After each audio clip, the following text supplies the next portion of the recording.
Sinailalim na sa state of calamity ang lalawigan ng Albay dahil sa malaki epekto ng bagyong Glenda. May report po si Steve Dailisan. Steve. Igan, sa ngayon medyo makulimlim pa rin dito sa ating kinaroroonan sa Legazpi City.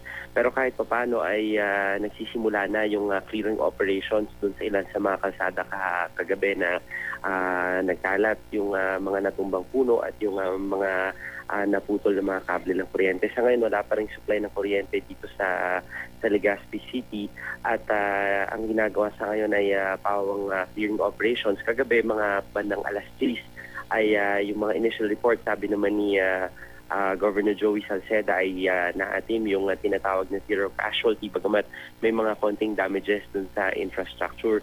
Humupa na rin igan yung baha dun sa ilan sa mga kalsada na tumaas ang tubig, mga hanggang tuhod kagabi, pero sa ngayon putik na lamang yung naiwan.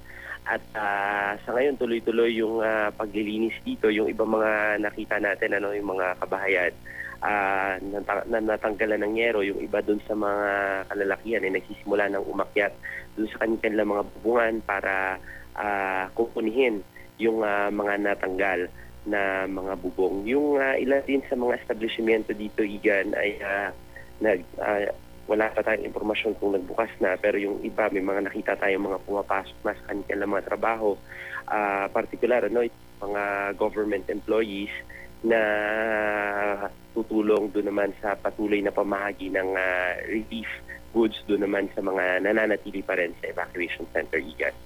Yung mga tao na nailikas, kamusta sila ngayon, Steve? Nananatili pa rin sila sa evacuation center. Ang kainaman nga nito ay yung mga mula dito sa ating kinaroroonan. Kahit papano, ang tanaw natin, puro mga puno yung mga natumba Pero dun sa mga kabahayan, kahit papano yung mga konkreto, nakita natin buo naman yung mga bubong nila. Yung mga nasa evacuation center, wala namang report na may nasaktan.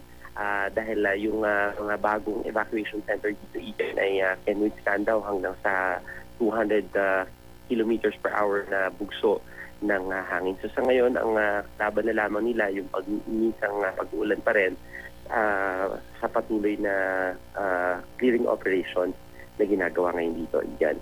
Ingat kayo dyan. Maraming salamat, Steve Dailisan.